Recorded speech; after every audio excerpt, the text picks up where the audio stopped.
Hello, good evening. Welcome to In the North Bank. It's been a long time, and yeah, a lot to go through. Just about recovered from last night. Really good game of football. In all honesty, lots to talk about on there, but yeah, we've missed so much. Feels like an age that we've kind of been together and had a talk about all things Arsenal. Um, yeah, with you, Liam and Richard. So yeah, welcome back, and yeah, thanks for coming on. Great to be back. Thank you. Yeah, I know. I've been chomping. so yeah, if we look at so before we go to the game, shall we just get a little sum up? Because be interested just to know your thoughts, literally, on how the season's kind of started. I know it's been one of Yeah, the, you one of see, those. I've been quite happy with that. I don't know about Liam, but so far in the season, I've been quite happy. Yeah, we've not been attacking wise fluid like we were last season, but how many people said we wouldn't be where we are now at this stage of the season, this season? From they said last season was our only chance, and Yeah, we've proved them wrong. We proved them it wasn't a one-off. So I can't be. There have been a few errors that have led to goals throughout some of those matches, which you sort of get frustrated because other than that, we haven't allowed teams to get many shots on or many clear-cut chances at us.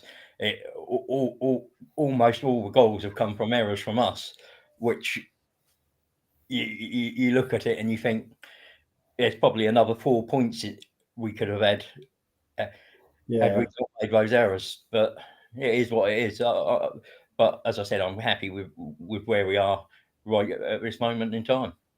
Yeah, no, we've gone through this season. And we're kind of where we are, where we were about to break up for the World Cup last year, weren't we? And it's kind of similar to last season where we kind of were. But yeah, that was it, Liam, wasn't it? It was a lot of people were saying last year was our best chance. We weren't going to kind of get it again. Everyone will improve, but it was never. We may improve, or we may evolve. Yeah, what are your thoughts on the start? Yeah, I think it's been a fairly good start, isn't it? Like, if you look at where we are now, and if you looked at the start of the season, you'd have took that all day long, wouldn't you? Let's be honest. Like, we knew Liverpool would come back this year. Like, let's be honest, they got too much of a strong squad and too good of a squad not to come back. And obviously, Man City. I actually think Man City are weaker this year. Without Gundogan to go to, without Mahrez to be able to reach out to, and obviously De Bruyne are out. I actually think like this is a season. If someone's going to take Man City, it's this season. And I kind of agree with what Paul Merson said earlier on today. He goes, "You actually want two teams to be going toe to toe that Man City got to chase, because it's all right Man City chasing one team down, but it's much harder chasing two teams down. So I think as long as Arsenal and Liverpool are ahead, I think Man City are going to find it much harder, and I think there'll be a lot more pressure on them this time round. And I just don't think they've got I don't think they've got the players they had last year, and they've obviously dropped a little bit as well, like you would expect that because they won the triple. And I don't naturally think we played well all season, but we're winning. And if you look about 3-4 seasons ago, mate, if we weren't playing well, we was losing 3-4 by 3 or 4 goals in games. Where now we're winning games ugly. And I think yesterday was another situation where we've made a job really hard for ourselves, but we found the tools to get ourselves out of that sticky situation. And it only bodes well for the squad, doesn't it? It bodes well for the confidence. And when you also look at the Timbers injured, Partey's not been fit for literally the whole season. I'll take it all day long where we're sitting now.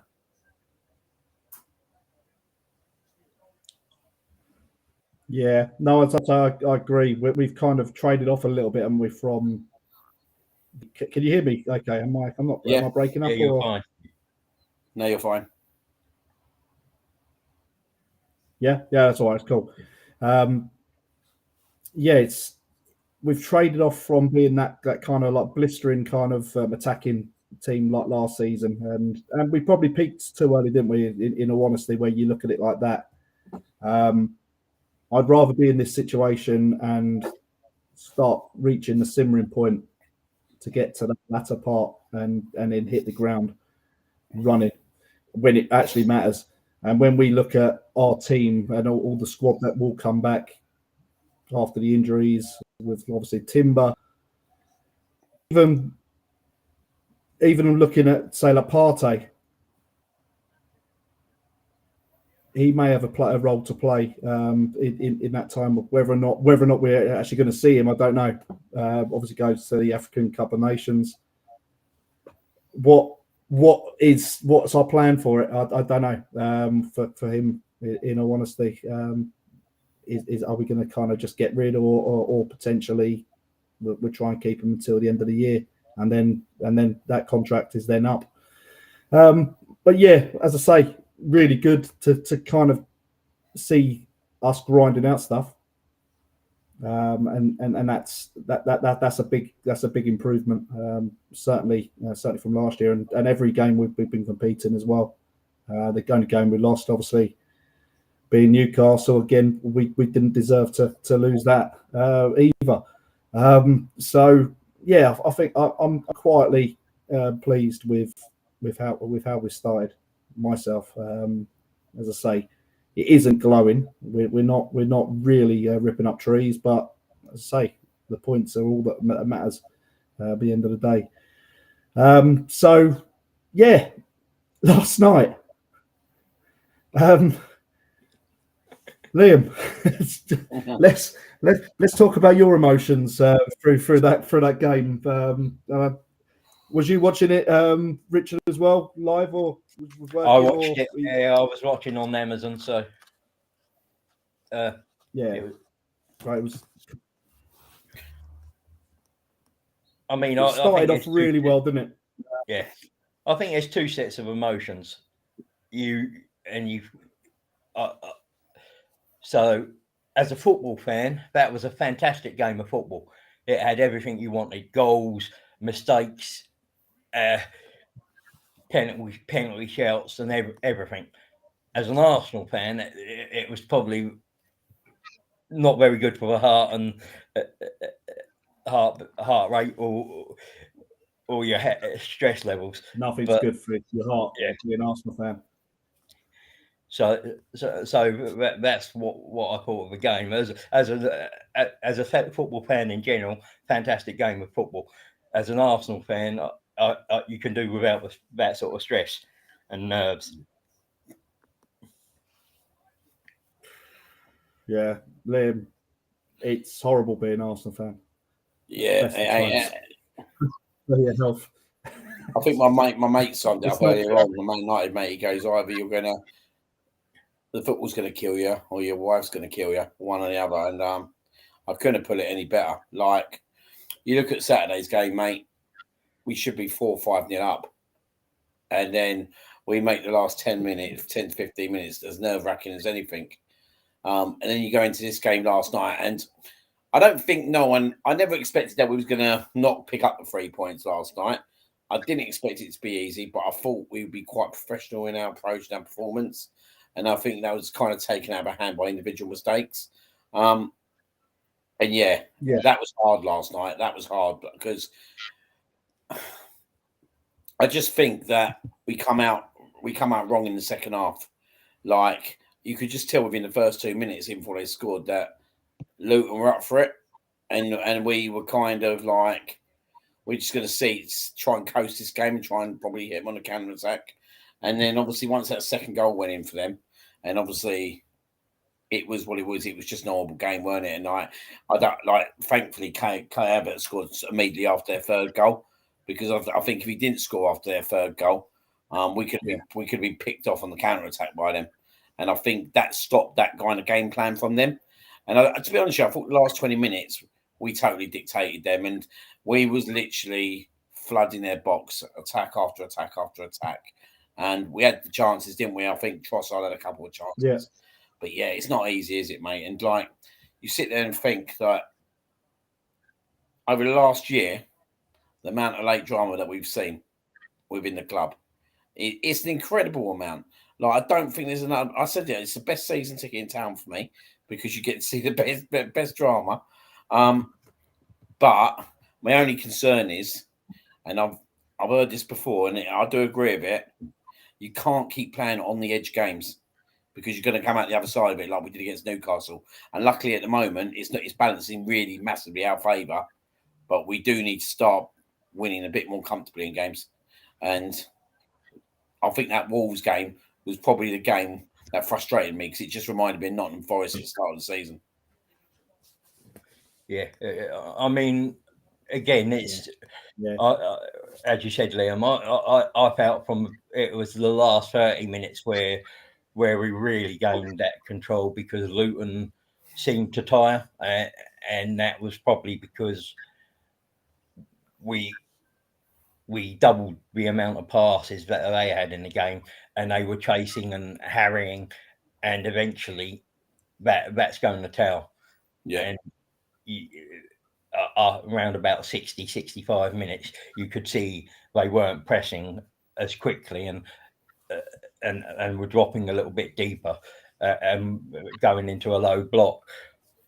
And I think from that moment on, there was only ever really going to be one outcome. It was just a case of could we break them down? To be honest, I was very impressed I was just about to say, I was very impressed with Luton in terms of like the game plan. Don't get me wrong. They're some of their I wouldn't say manhandling, I'd say. It's what we're coming to see quite regular now, especially with players like Saka and Martinelli. But this is where Saka's world class. This is where Saka is a cut above everyone else. He gets bullied when he don't get bullied like that, but you can see that he's getting bullied like that. But it doesn't matter what game he's playing, he will still conjure up something in that game, and he will still create something. If he doesn't score, he will assist something. And he did it again last night. And first 20 minutes, mate, he was on the floor most of the time because they were so physical. Yeah, no, it's he's really come on this last couple of years of stuff. I think this year, what is it 20 goal assists? 21 in the Premier League. It's five goals, 6 assists, and in quite good in Europe as well, isn't it? So yeah. So it's I think it's 20 all in all competitions, but in the Premier League it's 5 goals, 6 assists in 14 games. It's some good stats, and for a player that young as well, and you can start putting him in that bracket of a world class player. Still got it all still to prove. I still think he's still got to carry on doing it for a couple more years, but well on the way to having that kind of status. But yeah, I agree with the game yesterday. And I know obviously when everyone's banding around those stats from obviously like the previous times we hadn't won there in 10 attempts, and obviously going back like 40 odd years. And you knew always the plastic pitch at Kenilworth Road, it would always be a tough, tricky kind of game, and the atmosphere. But it was like an FA Cup game. Yeah. It just showed like it was a small team versus the mighty Arsenal, and their players behaved exactly like that. And the way they'd be harrying and pressing. As you said, I was really pleased with what I saw from them because some of the other teams that have come up obviously were better in last season have been shocking. You know what I mean? You want to just chuck them back down again and maybe just get someone else back up and just suddenly say, try and compete. So now they're starting actually putting in results. And as I say, they've lost 4 games at home, all by 1 goal. So, yeah, it was... I think when we took the lead, that was when we had to kind of just be in control. And the 2 times we did it, we lost it at 6 minutes. Was it 6 minutes after we scored the first goal? They equalised. Yeah, whether or not can't again blaming for who's marking who, but again, I think we need to still look at the larger lads. In all honesty, people singling out Martinelli, saying he should be kind of doing better, but he's blocking the run of a guy that's that's quite big. And then when you've got who was it? Was it Gabriel and Gabriel and Rice? They both went up. So yeah, little things like that. Just and then that's I think that's the one where they kind of just need to understand a bit more. But yeah, normally we've been pretty solid with corners. After it went 1-1, Richard, what did you think? Well, I mean, I was impressed with Luton's pressing, and I wasn't impressed with the over physicality on some of them. There were a few challenges there that should have seen yellow before they actually got a yellow, but I think they did what they set out to do, which is disrupt us. And I think the size of the pitch helps with that as well. Being one of the smallest pitches in the Premier League, it's only 110 yards long by 72 yards wide. So it's a lot narrower and a lot shorter than most of the pitches in the, I think, smaller version of Highbury. Yeah, I think only Everton's is smaller in length. But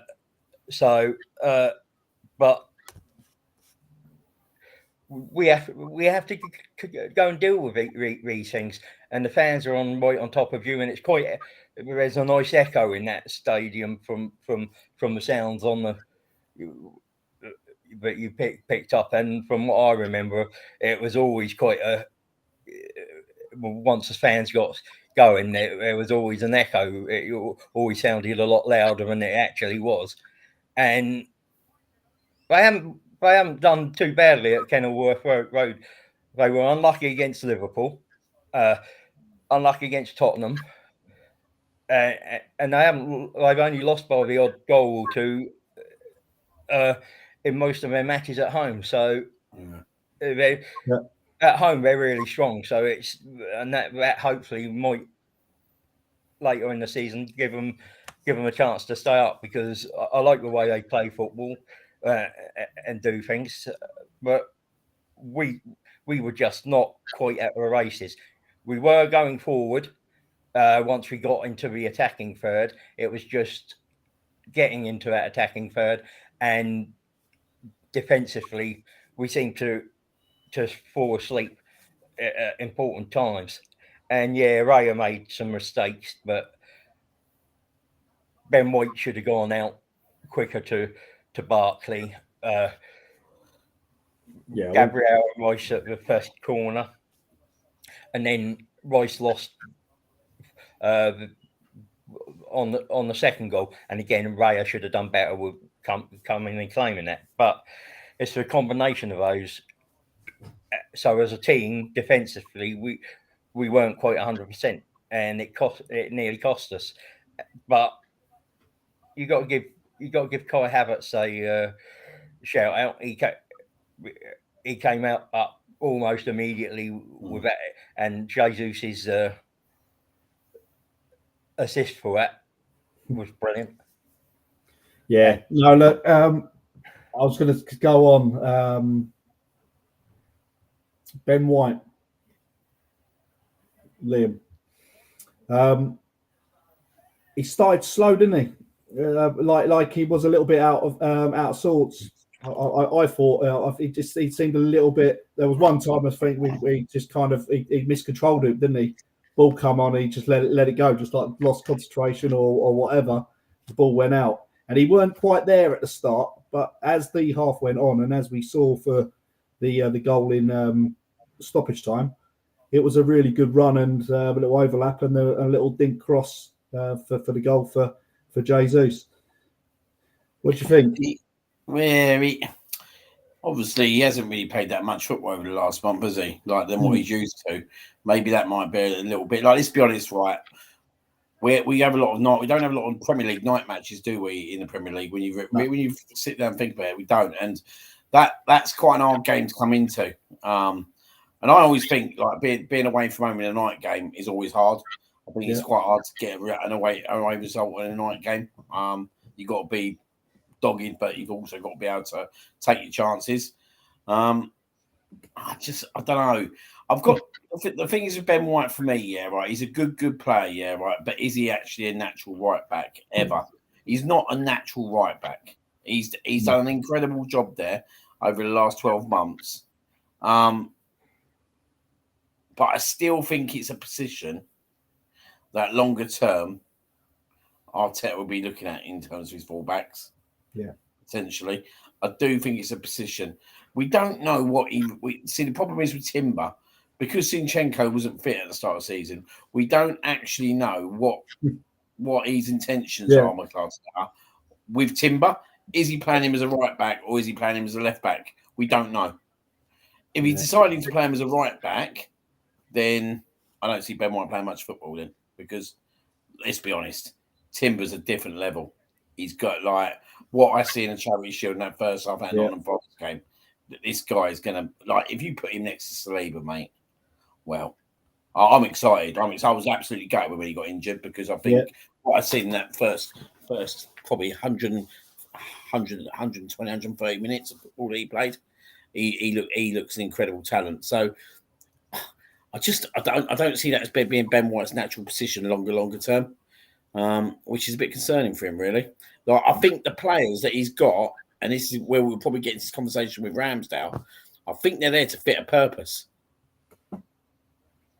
Like Mikel Arteta's he's already shown with Ramsdale that he's not frightened to take someone out of that team and protect. I'm not saying that Raya's better. We'll get into that conversation later.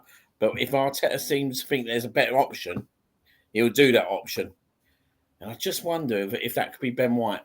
Like, I think there's a few players that I think do need to look at the Ramsdale situation and think, I need to step up. He did it with Leno as well, didn't he? He did it with Leno as well. Yeah. So he when he wants to be, he can be really ruthless. And I think Rich, there's about 3-4 players in that team. I love Martinelli, but he's got to be consistent. He's got to score goals. He's got to get assists. Like Saga does it. Do you know what I mean? Like, I think there's a number, 2 or 3 players there that should look over their shoulder. Well, I did think potentially, I thought might be a bit of worry, but to be fair, he's having a very solid season against Gabriel. I thought maybe that left centre back position might be an area to look at after the back end of last season. But Gabriel's been solid so far this season, so I don't really see that as being an issue. But Arteta's ruthless, and he knows what he wants. And let's be honest, he wants to win it all. He wants to win the Premier League. He wants to win the Champions League. And I think he'll do whatever it takes to compete for that. Yeah, I would look at players like Smith Rowe, Partey, Zinchenko, Tomiyasu, who again is out for a while with a calf injury. It's which was confirmed by Arteta last night. Those 4 players, injury prone, and availability, we know it is the best trait to have.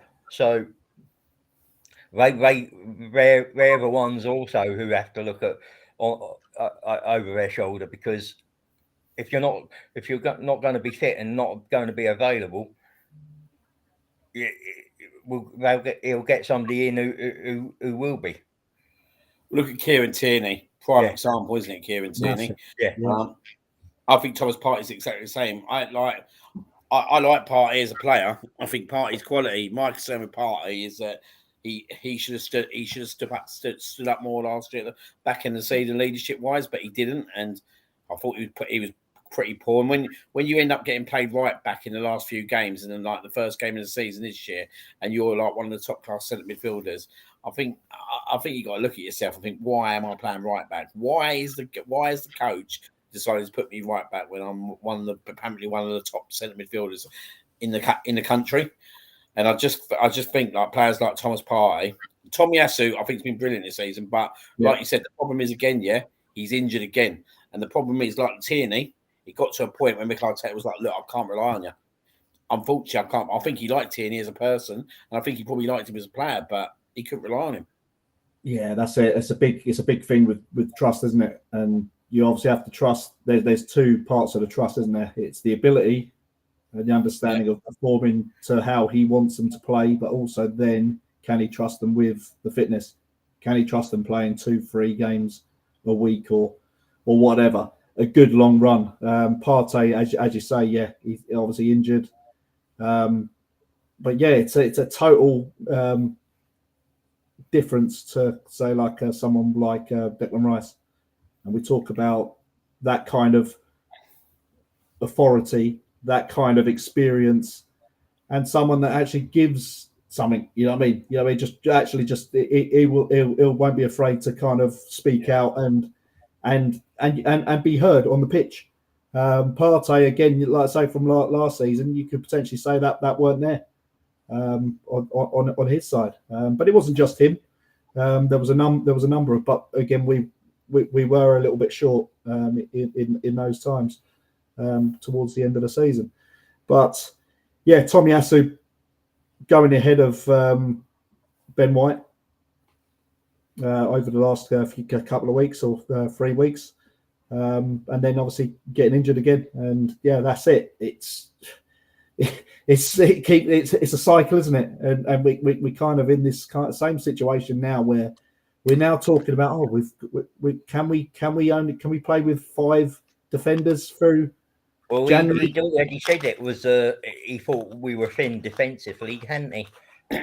A few weeks back, and we'll now see what he does in January. Will he go and get a midfielder, or will he prioritise defence?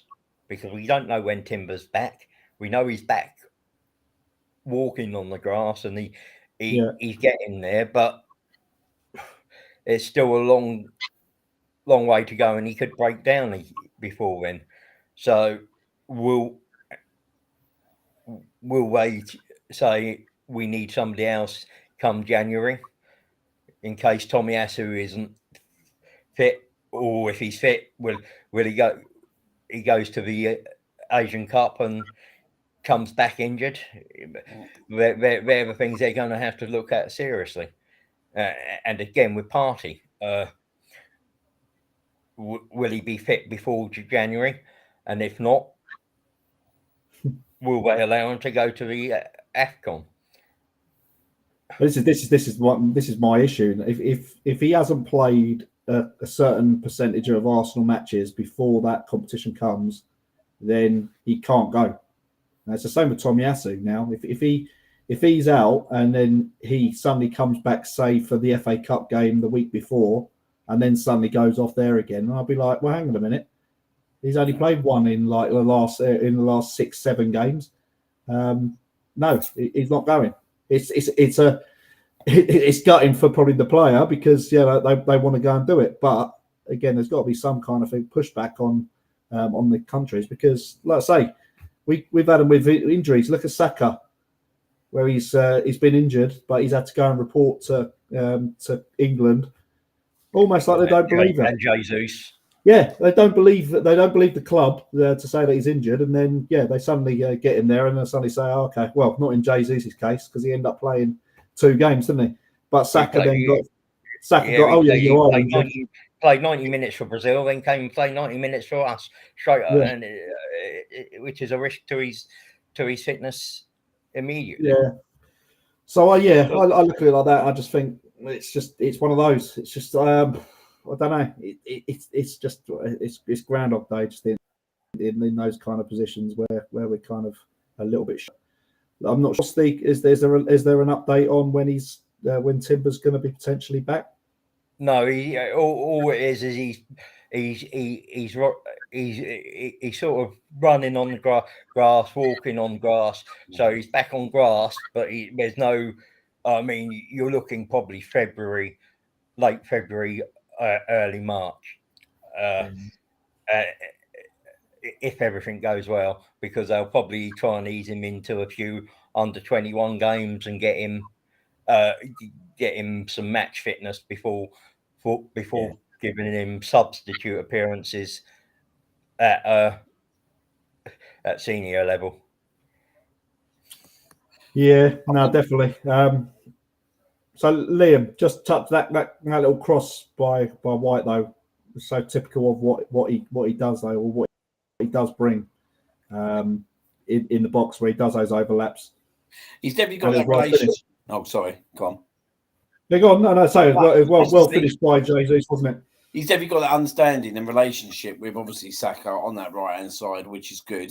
I think, like, obviously, I like as a player, I like Ben White. I do wonder though if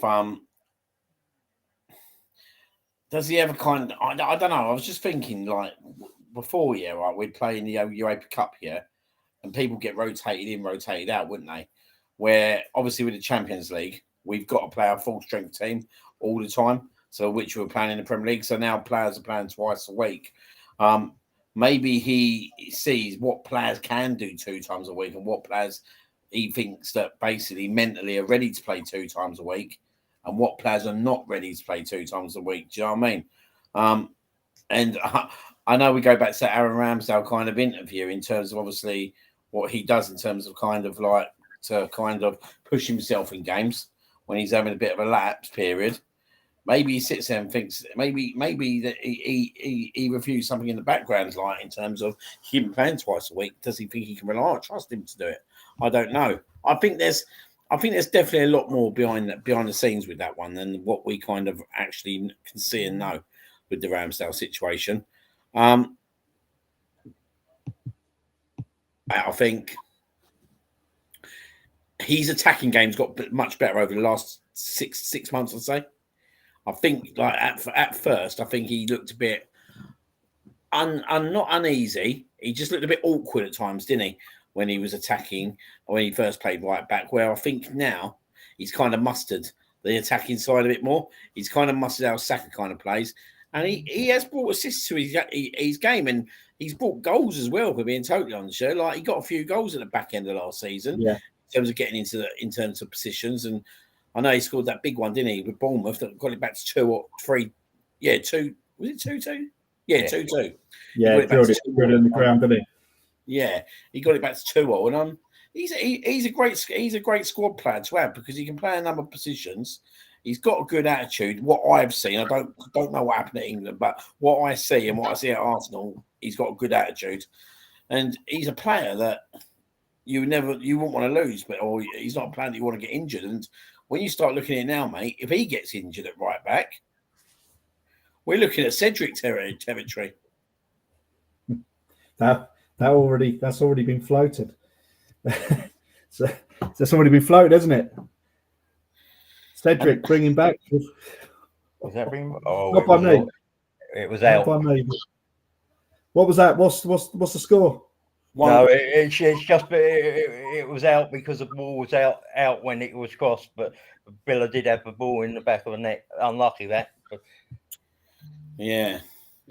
I want to see the circumference of the ball. I think I'd rather see if it got to that point. I think I'd obviously Roy Walters be given an opportunity. If I'm being totally honest, yeah, well, he was on the bench last night, wasn't he? So.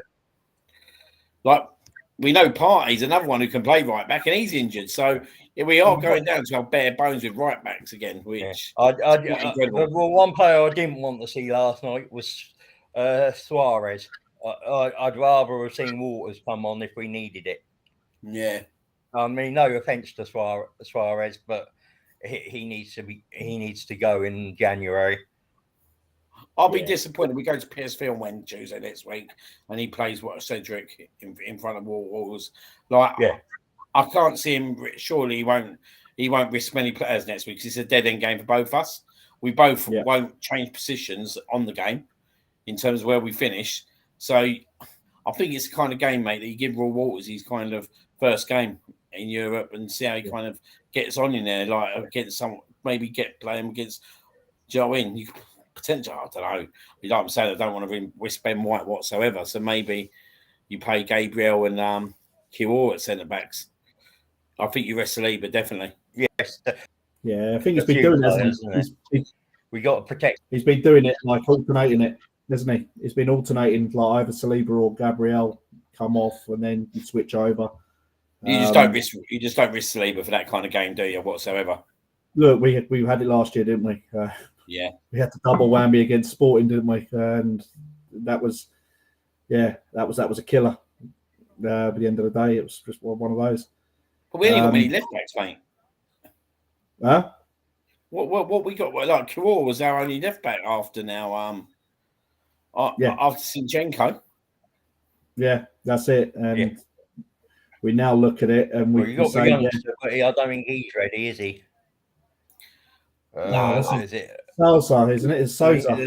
Linus D'Souza. Linus Sosa, I think, and he played the under-18s last year. But yeah, no, like I said, you may as well be planning for future and looking to get someone in to kind of get a little bit of experience in, because what's the point? And it's the same when you look at even when we were talking about resting like Saka or even like Martinelli, and you're suddenly thinking you've got 3 youngsters on the bench. Kozia Dubry has been on the bench a couple of times. And you just suddenly think Nelson on the bench. Nelson. But you've got Nelson. Wanyeri. But again, that just almost 10, 15 minutes. Go on, see what you can do. Yeah, Lens was a perfect game to have kind of just chucked a couple. I'm talking when we were like 4-0, 5-0 up. And we're suddenly saying, okay, well, have half hour. Go and show me what you can do. And just have that kind of thing. There's nothing wrong with blooding them and letting them try. And that's a little. I think in that game he wanted to make sure that we won it, and it was dead. That maybe there was not a cat's in hell chance that Lens were going to get anywhere near. I don't think he wanted to take that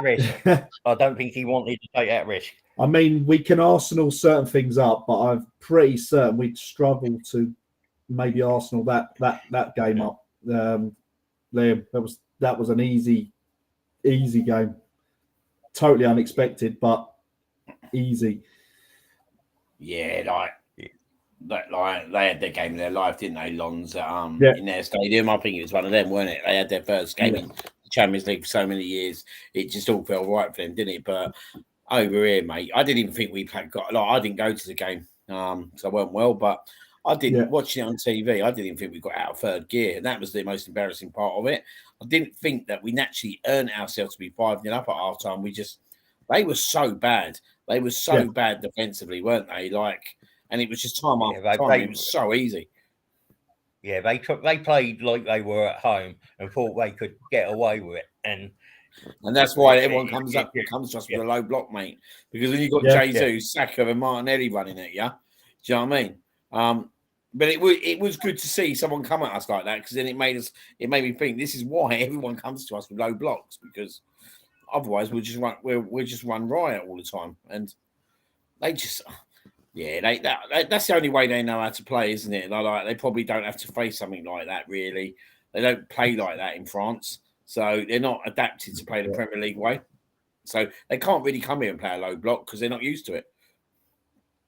No, definitely. Yes, let's go back into that game. I think I put on the group and I said at 2-1. Get control of the game and don't do anything stupid and be silly. Just keep it going, and then more goals will come. And then stupidly, 7 minutes. So what was it? No, it was about 52 minutes, wasn't it? They then equalise again. David Raya just didn't jump, did he? He made the move. He jumped, but he for him it was a standing jump. Yeah, it was one of those where it was an afterthought, and by then it was too late. He's come out, he's made the move, and then kind of when he's tried to actually get the shot, he's not there.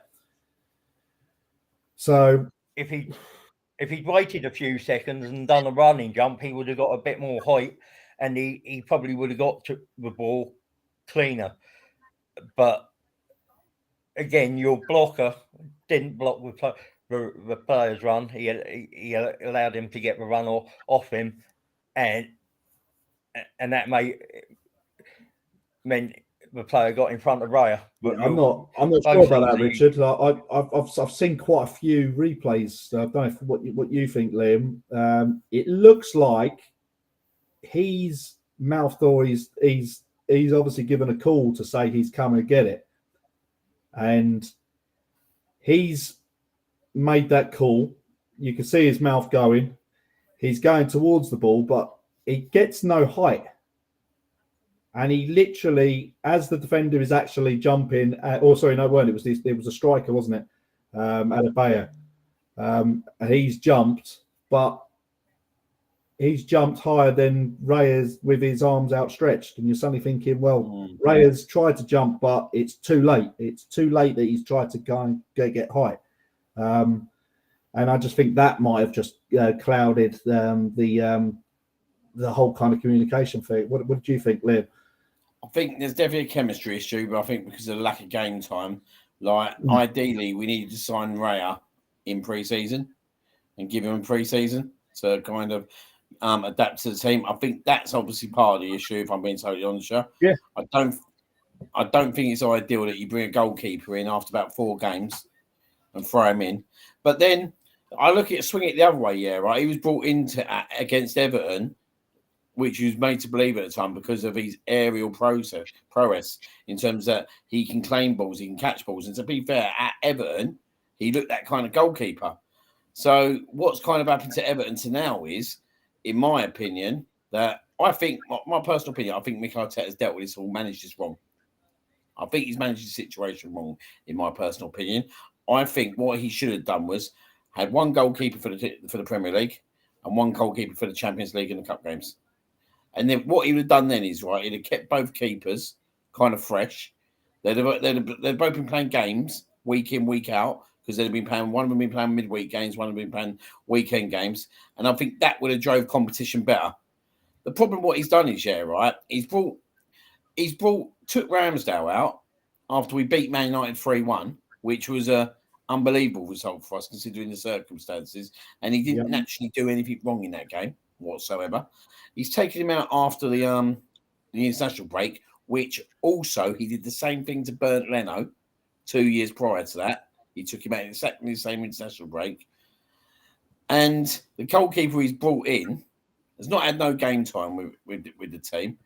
And I think it's playing a bit of a part, but it's not just playing a part with him, because it's obviously affected Ramsdale as well, who's not playing football whatsoever. And it's obviously affected his confidence as well. And it's easy for us to say we've got to drop Ramsdale we've got to drop Raya this Saturday.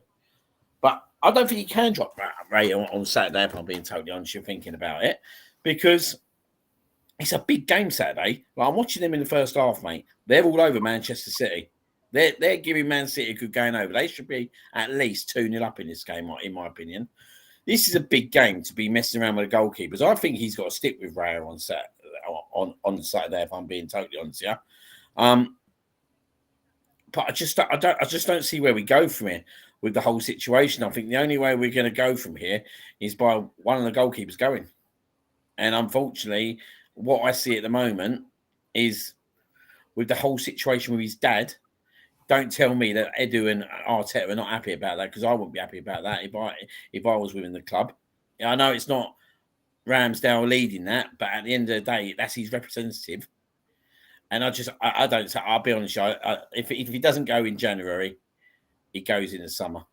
He definitely goes in the summer because this situation is not helping both goalkeepers, and I don't see a good ending to it now. I think it needed to be managed correctly from the start, and I don't think we've managed it correctly from the start. Yeah, well, if I think the whole kind of thing, and this I don't like ever using he's learning on the job or he's obviously he's inexperienced, but it's not like he's learning on the job. He is a professional coach.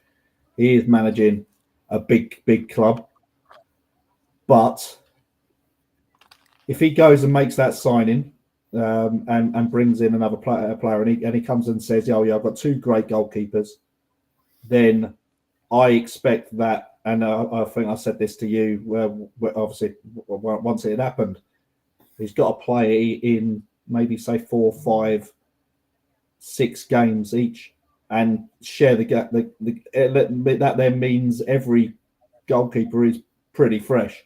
You're coming in, and then you're going out, and it's just alternating round in those little blocks. Not so much come 1 week or one game this week, and then the next one comes out.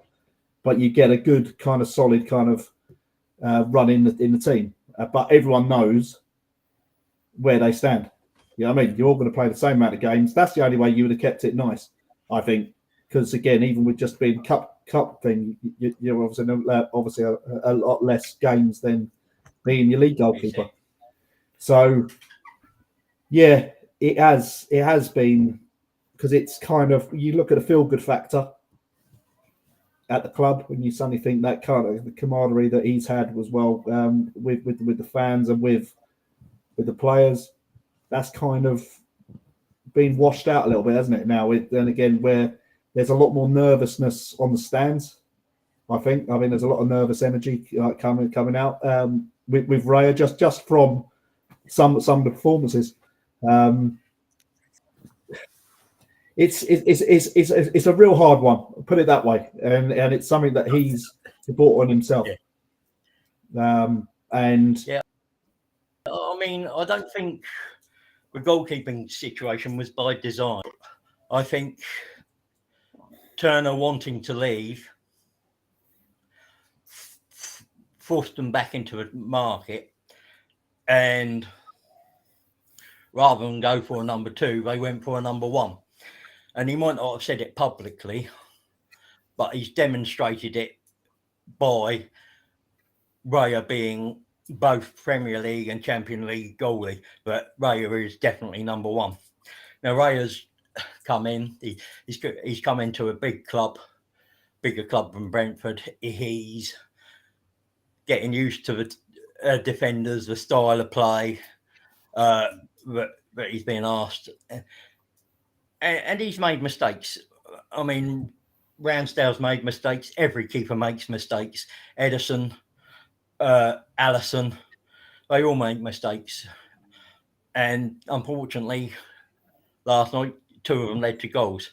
You look at Brentford, the goal when Rice cleared off the line. It happens. Sometimes, most of the time, when the keeper makes a mistake, it leads to a goal. But I don't think you drop him for the next game, because that doesn't do his confidence any good. And Ramsdale will be thinking, if I don't perform particularly well, then I'm out next game. And then you're going to have 2 shot goalkeepers. And I don't think he'll. I think you've almost got that now, Richard. I think both of them are very kind of, I don't know. You think that when Raya potentially first come in, he was obviously like that Everton game you said, Liam, and then a couple of those games afterward, he was like very nervy, very kind of like unsure about himself and playing. Just I think just with the ball, and with talking about being good with your feet, and he seemed to struggle. But I think again, this is the rod that he's made now, and he's brought it upon himself, and I said that's probably his biggest mistake that he's made by changing something which, to be honest, wasn't one of our priorities. Do you know what the reality could be? And Joel, who's on the stream I was on last night, said this, and I didn't really think about this before, but it's a good possibility. Both of them might not be at the club long term. Mm. Both of them might. I find it hard to see, right? Aaron Ramsdale coming back into the team now. And I think there's a doubt with him that he thinks Ramsdale can play 2 games in a week. That's my only thinking. Because if he wanted to play Ramsdale in the cup games, Champions League games, and play Raya in them, he would have gone that way. But he's just basically said, no, Raya's my number 1 goalkeeper. That's who my trust is going into. Which says to me that he doesn't trust Aaron Ramsdale to play 2 games every week for whatever reason. Do you know what I mean? So for me, it's going to be hard for Ramsdale. He'd have to do really something unbelievably now to turn that around and be the number 1 goalkeeper. So I see him potentially off. We may even sell him as soon as January, if we're being totally honest. Like if we want to utilise funds to maybe get a centre midfielder or striker, Ramsdale 50, 60 million, you take it all day long, wouldn't you? Like if he's signed the contract, didn't he? Yeah, if he's sitting on the bench chair, right, he's no use to us really as a goalkeeper because unless we get an injury, which can happen, don't get me wrong, but if Raya stays fit, he's making no impact into that team for the rest of the season in his title race. So if we sell him for 60 million, say we sold him for 60 million, just say we went out and bought a striker. Just say we went and bought Tony, for example, right? For 60, 70 million, right? We're already strengthening our squad. We've always strengthened our squad because then we've got someone else who's going to make a massive impact further in that pitch, further up the pitch. So for me, like Ramsdale could be a player that they might think, well, do you know what? We need some money. We want to look at other areas of the squad. We'll go and sell him, and we'll get a number 2 in for the remainder of the season. Yeah, because you're not going to. Yeah, you look. There's no point in being in the squad, is there? I mean, not. It's an expensive cheerleader, isn't it? Pardon? Very. It's an expensive cheerleader. Very. When you haven't got the ultimate squad around you as it is, and we're looking at certain players, and look, Eddie Nketiah is probably not gonna push on with. I can't see it. Once next season kicks in, I think he'll be another one that probably end up leaving, going somewhere else. And you start looking at it and you just think, we do need a striker. We probably need another centre midfielder. That's probably the priority at the moment. We can go and get a number 2 goalkeeper for probably 10, 15 million pounds. And then we spend the rest of the funds potentially on a striker or a centre midfielder. Yeah. See, I don't think we'll let Ramsdale go in the winter. I think he'll look at it and he'll look and say, if I've got to rely on the keeper, I'm not relying on Hine. If it comes to it, I want. So you have to have another one in mind because I don't think he'd ever say that would be. Yeah, definitely not. He'd have to bring in someone. Yeah. Who says they ain't identified someone though? You know what I mean? There could be someone. Yeah. They could not. Yeah, and that's what you don't want to worry about. That really. Last season, isn't it? We lost it in that running, and he's looked at it and he said, "Where can I make up those fine margins, those points that we dropped? Where can we improve?" And there isn't much improvement. You've got because we were so close, and you could go for a striker, but he likes Jesus, and I don't think you're going to get another number 2 striker of Eddie's quality. If you're going to get a striker, you're going to get somebody to come in and try and take Jesus's position and be a number 1 striker. With Jesus competing with him and or Martinelli for a starting berth, and that's the reality. You're not any striker you're buying isn't coming in to replace Nketiah, but it'll be to actually try and replace Jesus, and Jesus becoming either the number 2 or going out on the wing. Well, I can see that. And that's what I think will happen. We'll go and get a Tony or Watkins, all similar, and thing. And then the only other places was sort of we were a little bit short in defence after that PSV game last year, where we lost Tomiyasu and Saliba, and so and he's looking at small margins. Where can I improve? He's done that. He's looked at can I get the ball out from the back quicker? Can I make small tweaks? And this is where he's taking risks, trying to improve and trying to get us to that next level. What do you what like in terms of like just obviously looking at team now, right? In terms of kind of Jesus, because I've got my personal opinion of what I like to see Arsenal do longer term. Like I think my opinion, Eddie needs to go. Probably go to maybe a lesser club. No offense to him, but a lesser club where he can play 90 minutes and become their main man. Because I think he could become a good Premier League player at somewhere. My personal opinion is I think we need 2 strikers, and I think Jesus. I think he does it. I think he does end up being like the squad rotation and the support for like players like Martinelli and Saka. I don't think we naturally need to go out and buy another winger. Like for me, I'd like to see 2 strikers, like back in the day when we you remember obviously late 90s, early 2000s, we'd have a Thierry Henry, a Dennis Bergkamp, a Sylvan Wiltord, a Carnu. Do you know what I mean? We had that quality, we had that competition. I want to see competition back up top. I think it's needed. Do you know what I mean? To push the very best out of each other. And I love Jesus as a player, but he's never going to get us the goals that I think sometimes will get us over the line in certain games. Yeah, there are some times when he's not as clinical as he could be, is he? No. But again, in that we don't score that third goal with Eddie on the pitch, or no, because he dragged that the Luton centre back into the penalty area before laying it off to Havertz, and who does that? What? Yeah, it's one of these where you look at Eddie as that false 9. I don't think there's a better false 9 out there.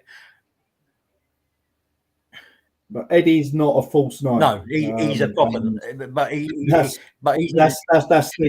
that's the issue that he's in, and it's not his fault either, where he's competing with potentially Jesus to be that striker, but he's asked to then try and do that kind of role, like what Jesus would do, but it's not natural to him.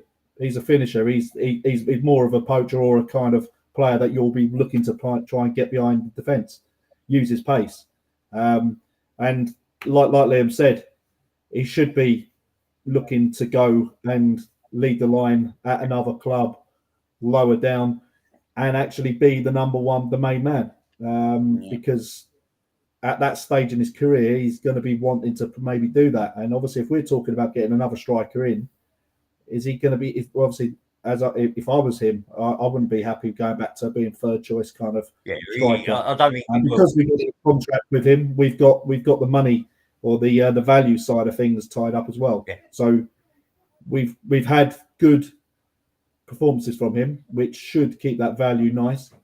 So if a club does come in, or we do look to want to sell him, then we're going to get value. So I look at someone like potentially West Ham. Yeah, Crystal Palace. Yeah, they're crying out for probably a striker now with Antonio. Yeah. Both teams could definitely do with that kind of ilk. I think potentially Brentford longer term. Yeah. Especially if Tony did go, is there a deal to be made there? Well, I think Brentford would be a good move for him. Yeah. I think Brentford. Sort of loan it. I don't think we're going to have the funds to get Tony in January, but I think you do it in the summer, and You never know, though, do you? Like, No. with that loan deal we did with Raya, Maybe a loan deal with an option to buy for Brentford, and then you. This is the issue with Ramsdale, isn't it? Yes. And you look at it and you think, well, all right, okay. It depends how close to that like level we are to potentially breaching FFP. Yeah. And you look at it like that, and you suddenly think, well, if there's money to be made there, or we can't say spend 80, 90, 100 million pound on a player, then yeah, we have value tied up in a player. This will probably help you by having a little like swap with a little bit of money, but it obviously takes a little bit of the burden off it as well. Because I wouldn't have even thought any time that they would have said, "Oh yeah, we'll loan you, Tony," like they've done with Raya. No, I'm talking about loaning. I couldn't imagine them agreeing to that at all, unless they got say like an Nketiah. Yeah, no, I was saying if we bought Tony outright, we'd loan them Nketiah the other way as part of a deal with an option to buy for him. Yeah, I'll tell you what the interesting thing for me is, yeah, right. Like you look at our squad, and you look at certain players who are having no impact at the moment whatsoever. We've got to be brutally honest when we're talking about that. Yeah. What squad players at the moment could we sell for decent value? They're having no impact on our squad. Well, I'd say Smith Rowe and Partey and Cedric, and Nelson. They're your four players that have probably got value. And you look at Smith Rowe is unfortunate with injuries. I wouldn't want to see him go, but if you could move him on to Villa and get Luiz back, you sell Partey to either Saudi or Juve, get some money for him to reinvest. You think with Luiz, Rice, and Odegaard as your three starters, that's a pretty strong middle three. Yeah. Then you can chuck Havertz in and drop either Rice or Luiz, and then sort of when Vieira's fit, you can drop Odegaard in there, and you've still got Jorginho, and you've even got El Neni. You could probably move on for a couple million. I think there's work to be done in January. I think we can easily get a really top quality player in with utilising the squad. And as you said, like I think Smith Rowe now. I think yet again it's too long. It's Kieran Tierney all over. Do you know what I mean? It's Kieran Tierney all over. And I think he, like you said, like if you can get into Aston Villa, mate, well they're interested. They'll definitely go for someone like him. Yeah. I just think that there are avenues in that squad that will potentially get us that player to get us over the line this season. And I think we do need to add someone in January to get us over that line. Liverpool ain't going away this season. I mean, there's three players I'd like. You've got Douglas Luiz, you've got Paulinho, and you've got Calvin Phillips. If either three of them, and I don't think City will do business with us. So at least Paulinho and Douglas Luiz. I don't see many other Premier League or an Arnold from Everton maybe as your options for a Partey replacement. Do you think Paulinho is the favourite at the moment? Because I'm watching Aston Villa now. Are they willing to sell Douglas Luiz in January? No. I think Paulinho is probably your favourite because he's Fulham were willing to do business with Bayern, and they'll probably be willing to do business at a right price in January. Well, at the time was a couple of years ago, wasn't it? Or it was a couple of years, wasn't it? And they then signed a contract. So it's like, I mean, that's bumped the price up straight away. And then January, they're going to chuck on another 15 million on top of that. Yeah. What they probably want. Looking probably 70 million, aren't you? Yeah, 70 to 80 million for Luiz, which is probably costed, and it's whether we can afford it. So we'll probably go for a different option, but which is a shame. what I look at though, right. Like I look at Man City and Liverpool. Like they're both capable of getting 95 plus points this season. That's what worries me about Liverpool at the moment. They've been very quiet in terms of what they've been doing over the last couple of months. Do you know what I mean? And I just think like we would definitely need an extra push in this January window somewhere. And I think it will be centre midfield that will go for that push. And I think Declan Rice definitely needs that support as well. And I think when you get to later stages of the Champions League, you're going to need to go to away to bigger clubs, isn't you, and try and grind games out. And I think our midfield needs to be more physical. And it's yet again, do we rely on Thomas Partey? Because if he's fit, we got an incredible player there to go in with Declan Rice. But the problem is, it's a big if, isn't it? Yeah, I mean, look at how long he's been out now, and there's no thing on the return date, is there? There's nothing on how bad the injury is. No return date. No explanation. Anything. So I think possibly that they were a little bit peeved with the with the international break where he went away, went to America, got played, and got injured, and came back. Who's that? Partey? Yeah. And I think they're looking, well, maybe now it's taken a lot. They're saying both Smith Rowe and Partey are looking potentially to be back for the 28th. I'll tell you what interests me as well, though, mate. Like in terms of like the January, we don't have to panic in January and rush it because look, there's only 2 Premier League games actually in January. Yeah, it's crazy. It's crazy. It's incredible. Yeah. Like we got Crystal Palace at home, which no disrespect to Crystal Palace, lost at home in Bournemouth. That should be a nice game for us. If we're being totally honest, Touchwood. And then you look at Forest, and that's not till the 30th of January the 30th. So and you've got Liverpool. Yeah, but Liverpool play. I think it's Newcastle 3 days before they play us. Good in the EFL Cup, or is it Brighton in the EFL Cup they play? It's West Ham in the 3 days before they play us. So they're going to have to rotate. Yeah. They're definitely going to need to rotate that. And that suits us down to the ground, especially being a home game. But we don't have to rush to sell players. Do you know what I mean? No. It's actually nice that we not. It's February that's the problem, isn't it? Because without Tommy Asu and Partey, if they go to AFCON, and now Nenny if he goes to AFCON,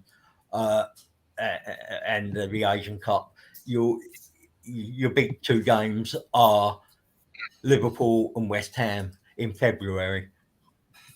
That's where we need to be ready, don't we? We need to. There were 2 games last year that burnt us. They're the games where we need to be ready. Yeah. So, I think we played both Liverpool and West Ham away first, don't we? I think that's coming up the 23rd and the 28th. We play. And then 23rd Liverpool away, West Ham are at home on 28th. Oh, West Ham at home, yeah. So actually, I thought it was 2 double header away, but even West Ham away in February is hard, isn't it? Let's be honest, it's not easy. No. Right. So but there are sort of there are big games coming up, and we just got to get through the next 2. But I think it will all hinge on what players we've got coming back when Timber's coming back, because I think if I look at it and see can we get through defensively till Tommy Asu is back fit and ready and Timber's back on the pitch, or do we need to dip in there? And if we dip in there, can we afford to go for our reinforce the midfield as well? And those are the discussions they're probably having now. And I'd like to think that we could do something internally on that full back position, to be honest with you, mate. Yeah, Like, but ain't going to help us longer term going out buying a right back or left back, is it? No, it's whether he trusts what we've got internally, isn't it? Well, he might have to give that. He might have to consider, like, if something happens to, as I said, if something does happen to Ben White, well, touch wood it don't. He might have to, but he might have to see what this Walters is all about, because let's be honest, Cedric can't be starting now. No, he's okay for one or two cup games here and there, but he's not a long term. I just don't see any value to do it. If we know that he's off, then it's pointless. It's like a dead rubber. It's just it's taking up a spot. And if you're talking, then potentially you've got a youngster that's going to be looking to come in within the next 18 months, 2 years into the first team. You want to give him that exposure. And if we're not, then what's happened? John McGinn, he's had the chance, mate. Yeah, more fines. I noticed Sheffield United had a VAR penalty, and it was turned away before Liverpool scored their second. But yeah, I don't know. Did Klopp celebrate up and down the touchline? Yeah, I bet he did. City have been hit with a charge today as well, haven't they? Failure to control players. I guess though, 116 now. 116 charges. It won't get dealt with until 2025 at the earliest. Yeah, autumn as well. Ridiculous. So yeah, don't know. Something's not right. Yeah, another player that was being talked about when it Zubimendi. Yeah, he's one that we've been linked with before. Real Sosa, didn't he? But his was a reluctance to leave, isn't it? So rather than I think he wanted to stay, didn't he? He wanted when we were after him, he wanted to stay and try and help them. What are they? They're not. They were not in the Champions League, are they? No, they were in the. They are in the Champions League. Yeah. No, okay, yeah. So yeah, he wanted to help them in the Champions. That's why he didn't do it. So whether or not it depends where they are. Yeah, I can't remember if they qualified or if they dropped down to the Europa. But yeah, well, no, it's an interesting one. It's an interesting one to see. But as I say, there is business to be done. But again, it just depends how neat and fancy we need to be with getting the numbers correct. You know what I mean? If we need to get 2 or 3 players in, but we need to sacrifice maybe 1 or 2 that are not really actually giving us value because they're not actually playing, then you may as well do it. You're probably more likely to go with just say like one main goalkeeper and get through the season than having to do that same thing with an outfield player. So you look at it like that and you suddenly think, well, yeah, if we can get value on a couple of players and good value, don't forget our prices will be inflated if someone comes in January for a player or 2. And let's say if Partey is actually sold as well. Yeah, if you're selling Partey, I think you want to sell him to Saudi, don't you? Because that's where he's going to be. That's where the money will be. That's where real money for us will be. About time we've done something like that, you know what I mean? Like everyone else does it, apart from us. Do you know what I mean? It's about time that we made good money on someone like him. Yeah. Like what I don't want to do is let him dribble out for like 10, 15 million, right? And then we're forking out 60, 70 million on a midfielder. Yeah. Well, look, going to summer and it'll be ripped up contract. It's gone. It's going on a free. That's what it'll be. It's if it doesn't go. So the only time to get the value will be from now. Yeah. And if you can get 30 million for him, that's a bargain at his age, isn't it? Yeah. And then you're only looking 30, 40 million for a Douglas Luiz type of player, which isn't a bad. Yeah, no, I think there's definitely a lot of manoeuvre, like in terms of that window, but I just want to see us have a really good go at it this year. Do you know what I mean? Like, at least we need to pick up something, don't we? We definitely need to pick up something. Well, I think we got a good chance. I mean, you look in the teams that we're going to face in the knockout stages of the Champions League. They're all going to give us chances to score. I mean, the hardest team there will be City, and then you're looking at Real Madrid, Bayern Munich, and they give up chances. And we've been defensively solid away from home and at home this season. So most of the time, so I don't fear any of those. So as long as you get a decent run in there, you're all right. FA Cup is how unlucky are you to draw Liverpool in the third round? About as lucky as drawing Man City last season. There's about 60 goals left in that hat at the time. But you're going to need you have to beat the teams that you put in front of you, and if you didn't we draw City first? Weren't we the first game drawn out? Yeah, I think we were. I think we were. Yeah, and it's one of those, isn't it? You're going to get that some years, and then the other years you're going to get runs where you play none of the big teams until you get to like quarterfinals, semi-finals, and and then in the league we're in a good position. And personally, I hope Villa do a job tonight and bring themselves closer to City and make it a 3 or 4 horse race, because then that makes it even more difficult for City to pick up necessary points and if they've got a team on their shoulders, 2 teams above them, they're looking both ways. I tell you what, I've just seen they've had 16 shots, Aston Villa, to Man City's 2. And both of them were from Haaland. Yeah, it was a double save, weren't it? Double save from Martinez, yeah.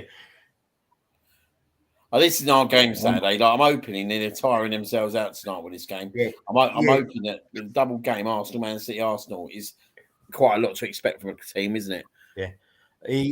Emerson said, "Did we hear that Arteta's got a ban for Saturday?" Yeah, he was booked on for stepping over the line before the final whistle when we celebrated. We scored a good winning goal, and it's ridiculous. I realise it's probably a right ban, but when your referee hasn't booked players for some of those fouls during the game and some of the stuff, it's a bit pedantic, and you can get. But it is what it is. He'll be in the stands. He'll prepare the team for and. Stuivenberg did well in his only other game when he was number 2 last, when he had to be number 2, be front and centre last time, didn't he? I think he got a win last time. It's not ideal, but I think the FA are gunning for him now. I think after the aftermath of St James Park, it was just again. But he's come out and he's again. This is part of the issue that we've got with the referees and everything like that, and no one's allowed to question. Well, I mean, I've got an issue with that as well. I mean, you have Arteta said what he said, and is facing a charge for that. De Zerbi says he doesn't like 80% of the referees. English referees, and he doesn't think 80% of them are very good, and he gets told off. He doesn't get a charge. He just warned about his future conduct. Where's the parity? There's no parity when it comes to Arsenal. There's never been parity when it comes to Arsenal. No. So we lead the way. We kind of, you know what I mean? Yeah. Martinelli, two yellow cards. I've never seen it happen again. Never seen. I've seen plenty of opportunities to have done that, which never get done. And yeah, we're the only ones still to have had it done. But yeah, so obviously he's suspended. I think we'll probably be finding out in the next week from the FA that it's going to be probably another further 2 or maybe 3 that he'll be banned for, or he's going to have more of a fine. But yeah, it's got to be a 2-3 match ban. Well, I want to send a message out to him and to everyone else. And Jeff Stelling moment. There's been a goal. Has there? Chris Kamara. It's been a goal, hasn't it? Yes! Yeah. Get in there! Villa. 1-0 Bailey. Villa. Oh, the cat's gone. Yeah, they've been pretty solid, haven't they?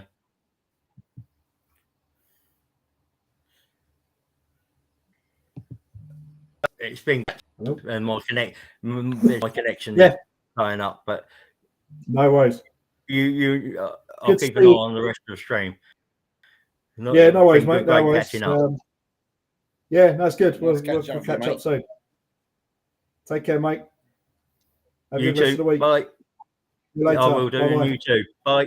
Cheers, mate. Bye-bye. Result. Yeah, different, mate. It's fully deserved, mate. They've absolutely battered them, mate. Yeah. I have to have a little watch. I'm up here up north till like Saturday. I've got a Christmas party on Friday, so I've got to do another day work tomorrow, and then Christmas party on Friday night, and then hotel, and then the drive back home on Saturday. Dear. I don't feel you, mate, on Saturday. No. Be all right though. We'll survive. So, Villa absolutely smashing it. So, what are your thoughts then on the weekend then? Coming up, we may as well. Yeah, I like to think of percentage games sometime of opposition teams that we're playing, and I'm wondering, like as I said, if Villa can get a win out of this year, right, and will this take a lot of energy out of them to beat Man City? It's an hard game, mate, but I honestly think if we go and win at Villa Park, I think it puts out a massive statement. This is a good Villa team, mate. This is a good Villa team. Mate, I saw the game with Tottenham, and I was away with family that were Tottenham, and they were giving me grief the day before when we played. Brentford, weren't it? Bit bad for I missed the podcast, mate. Has he just missed my celebration for that Villa goal? Maybe you might want to get on a bit of a rewind, mate. Yeah, we'll clip that later. Yeah, get that one out there later, mate. But mate, honestly, if we win Saturday, I think it's a massive statement, mate. I think it's a massive confidence booster. Going into Brighton and obviously massively Liverpool. We could set ourselves up unbelievably, mate, if we got results at Villa and Liverpool, I think, for the season. This Man City team, mate. I'm not sure about them this year. My thing to you is, can you see them putting that run together again? That's hard 2 seasons in a row, isn't it? No, but I still say they could. They've still got the ability to kind of do it. Yeah. They've done it, so you could say that they have. No one else has really done it. Yeah, we're on 6. If we can get to 10, then that's a similar kind of thing. It's going to be hard to get to 10. It'd be really hard to get to 7 from this week. But look, if we can get all the way up to Liverpool and then go to and then West Ham. And get it done. Obviously, got Brighton before that. We got our games coming up now. No game's easy. Yeah, no game's easy. Oh no, this this December is like mental. I said last month. It's a real busy month with lots of games, and they're going to be pivotal as well. And they're pivotal because there's all other games as well going on with the bigger teams as well. But Jesus, that's a turn up. They've been really good, mate. shots. Honestly, like they should be at least 3 goals up. Like, I can't believe City in the possession, because normally you'd still find that they'd have a massive. But they haven't got they're nothing without Rodri, are they? Like Rodri's not playing, mate, and they're just. Of course he is. Yeah, he's off, and no Grealish as well, isn't he? Okay. And this is my thing with them this year, mate. Couple of players out, mate, and they haven't got the strength in the squad. Like last year, they had a Gundogan, didn't they? They had a Mahrez they could bring in. They had all these players they could bring in and bring out. And now they were chipping in with goals, weren't they? Okay, Rico coming in, chipping in with goals. Pardon? Weren't they? They were just chipping in with goals, weren't they? They're just coming in, and they haven't got them. Nice. I don't think Liverpool are going to be a threat, though, mate. I really do. I think they're the team that I'm worried about at the moment. They could be. They know how to say it's going to be nice to see. It's going to be nice to see what we do, and I think we'll know a lot more. We'll see a lot more when obviously we come back from Anfield. That's massive. That's massive. Yeah, it's going to be a tough game. But if we can come out of that with it, I'd take a draw happy all day long. As it goes, Ryan just doesn't. He's out of blood, isn't he? It's like as if Liam's going to go and do it 2 nights on a trot. He does. Well, It's not like going drinking. You know what I mean? But it's like it's you know what I mean? Wake the house up. 2 days on the trot. To be fair, she's at work at the moment, and I'll have to deal with him as well. Oh, God, yeah. Mate, there's no way I'm going to rule like that again. Not for a long, long time. Nah. Jesus. Nah. It's not worth it. Let the boys sleep. There was nothing that said to me we was getting an equaliser in that last minute. No. Not an equaliser. No, well, I was going through it, and you know, obviously we come straight back 3-3, and it was just like you could just see it, and they were sitting back. But even when it was 3-2, they were ready on substitutes, weren't they, for the next the next plan? So I'm guessing that's what he was talking about before the start of the game. Like, can we then go deeper? Can we then bring on players to kind of make it harder? And then we go and pinch the third, and then it was just going on, and you just thought, no, it's just what we haven't spoke about yet though is the ball from Odegaard. Like that's unbelievable, isn't it? When you think like a 97th minute game, and he's hit across like that, he's wrapped his foot around it as well. He's like the technique of it is incredible. I think it was like Zinchenko as well, really kind of helped make those kind of situations because he was coming on, he was getting on the ball a lot more, and that just kind of pieced things together. And when you look at it, Kirill again was probably I'd say similar to what Ben White was. Again, not really much game time, and a little bit tough game to come into. It's the first real kind of experience of something like that in England. But great ball, but he does it time and time again. Same as Saka, those little balls that just glides over. That's the thing, though, isn't it? You look at the Brentford game, you look at that game, it's just 2 world-class balls. Yeah, and that's the difference. Like, I'm starting like Kai Havertz. I think he's had a really good month, and I think with him, I think like he's going to get us some really important goals because he's just got that knack, didn't he, of being in the right place at the right time. And I think Man United scoring up. What's that? 3 goals in 3 starts. Oh no, he come on, didn't he? He come on. Yeah, come on. Yeah, come on. But he's looking more the part now, isn't he? In terms of like he's getting comfortable, and the way he was celebrating the winner yesterday as well. I think that's a big thing for me because I think he's felt a bit uncomfortable before. Like coming from Chelsea, he was completely beaten up. Oh, just just horrendous. It's just just the team just not got a lot there. They're losing to Man United. They lose. Is it 2-1 now? 2-1, but Tominay scored again. Mate, I tell you, Their top scorer. He's a good player, McTominay, mate. I know people don't really rate him, but I think he's a good player. He just pops up, doesn't he? Yeah. Tell you what, there'll be a load of ruined fantasy football teamers crying out for him. I must have him in. I don't do fantasy football.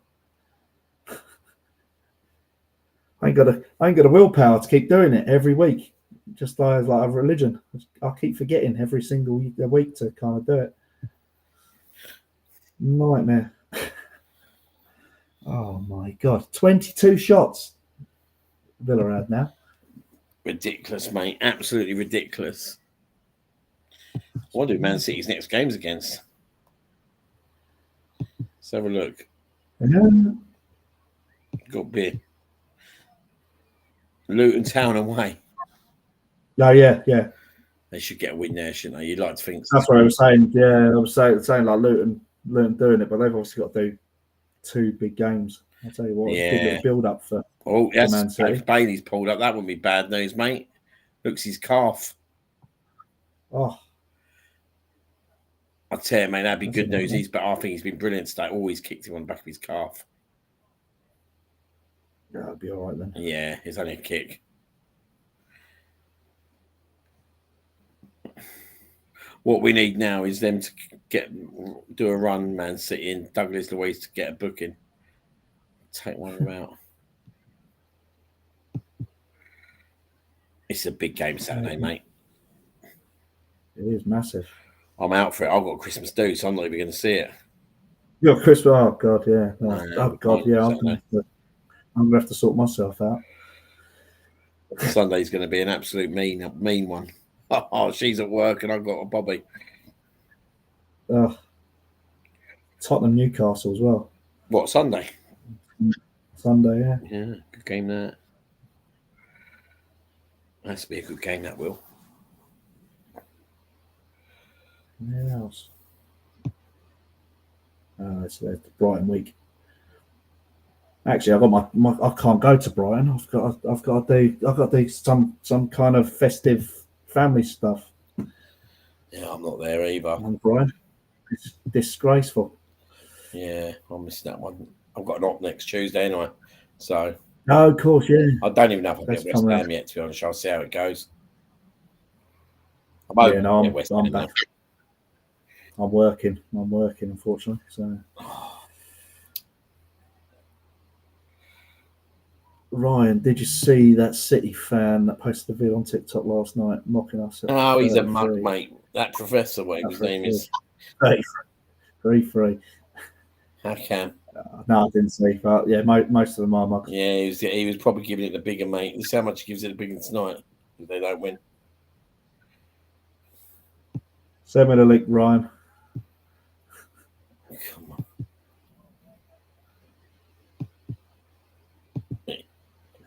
Yeah.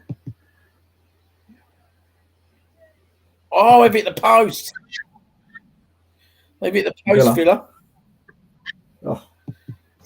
I want to put it on, but I can't because it will just kill the stream. I tell you what, Douglas Luiz is a player in here. I'd love to get him. Yeah, it'd be good. But I just think we've kind of lost the boat. I don't know. I just think we'll be fleeced out of the price. I don't think we get value for it. There's no way they're selling him, mate. They're not performing like this to sell him in January. You know? Not like that. No, that's it. No, and it will take an astronomical value as well to actually. What I'm saying, if you get Party fit, mate, you'd be all right, wouldn't you? Well, this is what I'm saying. If you get him and then he actually has then the 4 months and he's solid, this is what I was expecting him to be back for the Brentford game. And now you're talking potentially this could be like a whole month like later because they originally said it was going to be like the 28th of November that he was going to be back. Then suddenly they said, oh, yeah, there's a little complication. I'm not sure what to believe on all that, you know what I mean? No, that's it.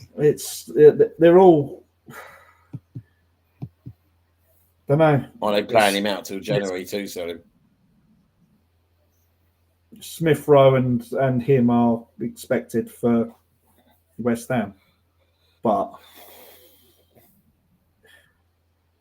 don't get me wrong, good substitute. Look what he did against Man City. Come on, and impact, didn't he, old pie? Yeah. No, look, if we can get it going, but I'd be 100% hardballing the countries, and I'd be telling them they've not played for us, so they're not going. No. And we got to take that little ownership. We got to say no, actually no.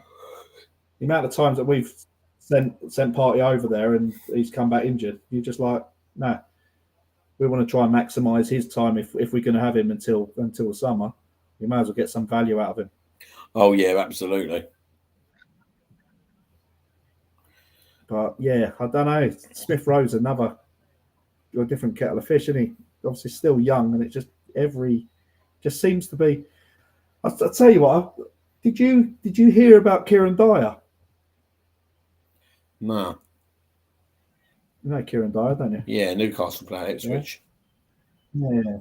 And he's like he had a real bad chronic liver infection. Oh, did he? People don't normally survive from it, and obviously it was on a transplant list, in hospital for month upon month, waiting for it. And yeah, he was on TalkSport just like speaking about it. It was like unbelievable.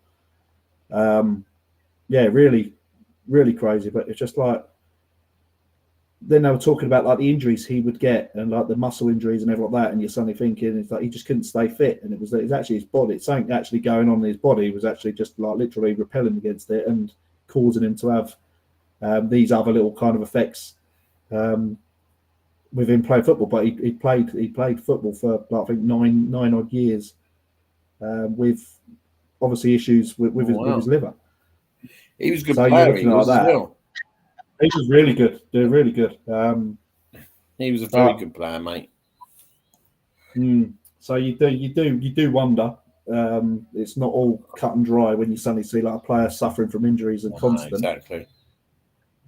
So yeah, just hopefully he sorts himself out and actually gets some form of run playing football, because you'd hate to think he'd be like Jack Wilshere. Aston Villa go above Man City, don't they? I'll tell you what, mate. It's very close, isn't it? They could be 1 point behind us after Saturday. He's done an unbelievable job there, Emery, hasn't he? He's got playing. But as I say, when you've got a player, even just say like Watkins, who's actually just banged in a few goals, and then there's still some players. He's brought some players in, hasn't he? Diaby. You're saying a good result for old Man City, though, is it? Like, I wouldn't have thought so. Like they've already drawn 3 and lost 3 if they lose this game. Yeah, which is quite amazing. But yeah, Watkins, 13 goals, 6 assists. People say about him with us, I'm just not sure he's the right kind of fit though. Like, don't get me wrong, he'll score goals. I don't know, maybe. I'm not sure what our fit is. I don't know. Again, it depends on what Arteta really wants, because I'm not sure he wants another option, as in like a different kind of player. I don't know. This is why he's obviously using Nketiah like that. It's almost like he wants to keep playing the same way. I think, and just maybe more on other people. I think it's more around obviously the plan in it. I think the striker is the last player basically. Yeah. I think it's the last player in that model that obviously fits the bill, and I think. Yeah, it's going to keep morphing, but again, I wish we could just see that squad, like you said earlier. Love to have seen what the actual game plan would have been with Timber being fit, and Zinchenko fit, to see how everyone's there, and then you have Partey in the middle, and you're suddenly thinking, this is why, right. When he played Partey right back with Timber left back, I wonder if he did intentionally aim to keep Partey at right back and then have him coming into the centre midfield, because Timber offers that pace, don't he? That can afford. If you got like Gabriel, Timber, and Saliba at the back, mate, that's something like not being funny against most teams, especially at home. Like you see the Nottingham Forest game in the first half. Honestly, we was unbelievable in that first half. Like he just couldn't we like pick the ball off him. No, and he'd be coming for tackle and just like bang. But then win the ball. But then we suddenly gone from being that team to losing him and then having to reshape our whole mid defence again. Yeah. But yeah, it'd be really nice just to see everyone there. I think Tottenham fans. I think he wanted Tottenham fans right back. I think he wanted him coming into midfield from right back, so he could still accommodate Havertz in the team. Yeah. I don't know.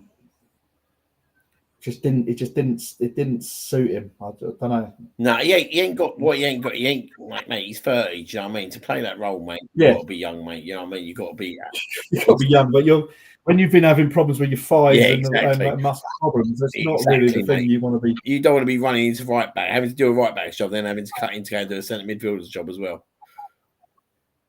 Yeah, no, you're right. I'll stick to where I was, please. Thanks, boss. Well, no, I want to do it anyway. No, Jesus. Yeah, there's only a minute and a half left of this. Job done then. It'll probably get off here.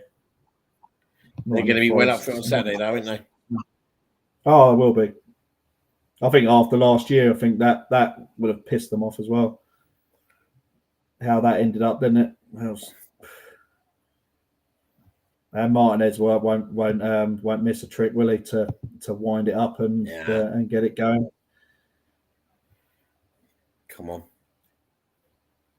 Hey, mate, the Man City have literally been nowhere in this game, mate.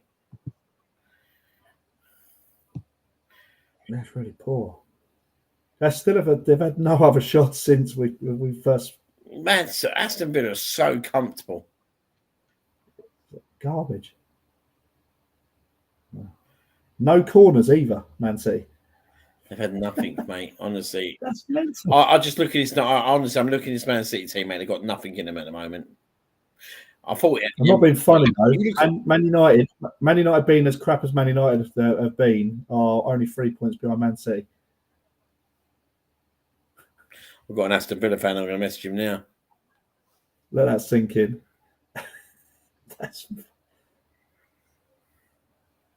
Oh my God. Unbelievable. Oh, so you got. That's it. It's got to be it, mate. Blow up, ref. Well, it's got to blow up now, surely. There's been no fact. Yeah, it's done. It's got to be it now. It's over. Game, set, match.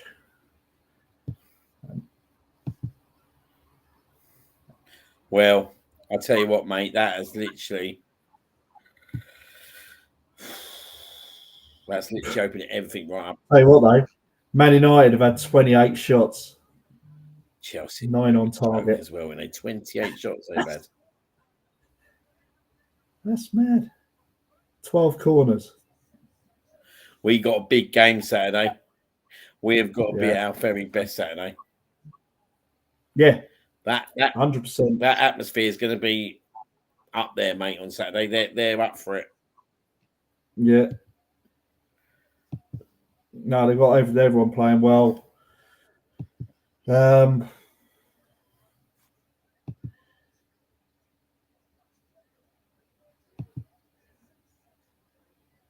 Yeah, well, I say they've only got Mings and Buendia out, but they're out for the season. And then Bertrand Traore. But other than that, great news. Yeah, it's not.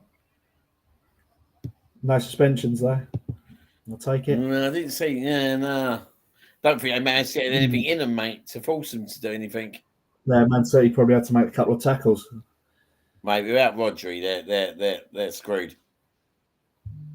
Yeah, well, look, that's looks toothless. Totally unlike Man City. Oh dear, someone's going to get it in the press conference, I think. Oh, I'd say so. Would you? Yeah, yeah.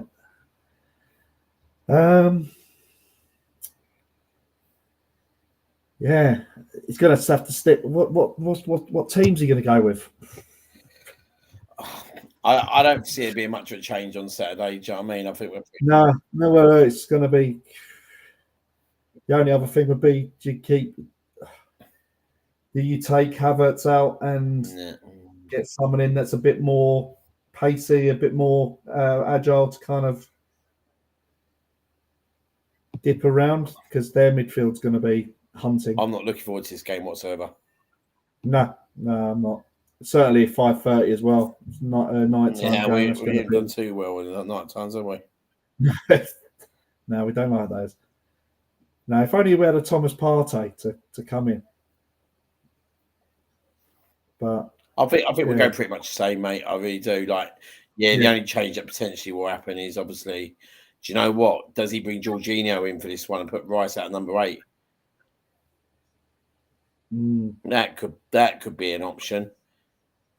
That could be an option. Yeah. He might see his man. This Aston Villa team was pretty energetic. That's what I'm saying. And yeah, it's the forward runs that worry me. I think when I've seen them and when they played Tottenham, it was like when they're moving forward, they're constantly on the move.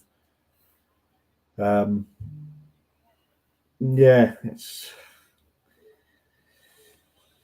be a good game. Look, at the end of the day, we shouldn't have to fear anyone. We shouldn't worry about anything. We've just got to play our game and make sure that we perform to the best we can. At the end of the day, if we do, we get the result.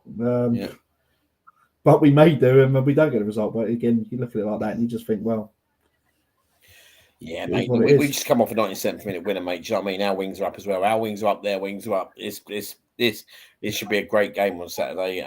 We just need to get it tactically right. And then we got the only problem is obviously Arteta's not on the sideline, but does a manager really determine an outcome of a game being on the sideline? Let's be honest, your players should be doing that, not your manager. Yeah, no, look, it's.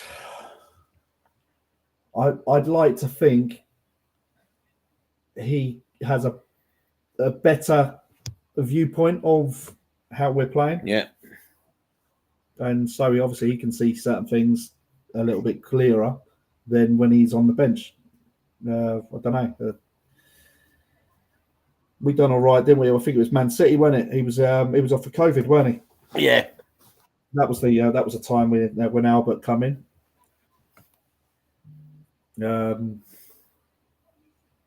Is it a hindrance? A lot of people were saying, "Oh yeah, it's great for the players because they can play with the handbrake off because they haven't got some madman on the sideline waving his arms around and gesticulating everywhere and everything like that." And it's like, well, yeah, I think there's a bit more to that than just that. So, yeah, it's gonna be a good game, mate. It's gonna be a good game. Oh yeah, definitely, mate. Definitely. So, yeah. Well, I think we called it there, then, man. Yeah, good end to the old show. That one was. Yeah, we've done all right. Yeah, lovely. Just under 2 hours. I was expecting like a mammoth 4 or 5 hours. Jesus, mate. No, it won't be that long. We can't go that long. Maybe for transfer deadline day. It could be Jim White. Be the English Jim White. Just no dildos on camera. None at all. No. Are you? Trying to think when I'm not going to be there till Christmas, am I? No. Yeah, same here. I won't. So. Yeah. Well, we'll have to have a couple of Christmassy kind of little shows. As why not? But I'm going to be obviously indoors anyway because. Yeah. So yeah, I'll be around, mate. yeah, so that's it. So yeah, PSV on Tuesday, and then it's Brighton at home. Yep. But I'm not there. You're not there, and then Liverpool. That small game, another 5:30 game. See and even the West Ham game at 8:15 again. I know it's at home, but it's a crazy kickoff time. It's just but what a crazy week! What a crazy midweek of football. Yeah. No, well, thank you everyone watching. Ryan, lots of updates. Thank you very much, Emerson. And yeah, thanks to Richard. Thanks to Liam. Yeah, it's been good to kind of get back in. Yeah, I'll try and be a bit more organised this next one. But yeah, hopefully I'll be going from home. So yeah, in the North Bank. Thanks, Liam. Cheers, mate. Enjoy it, mate. See you later. See you later, mate. Come on, you Gunners. Out the Arsenal. Come on, Gunners.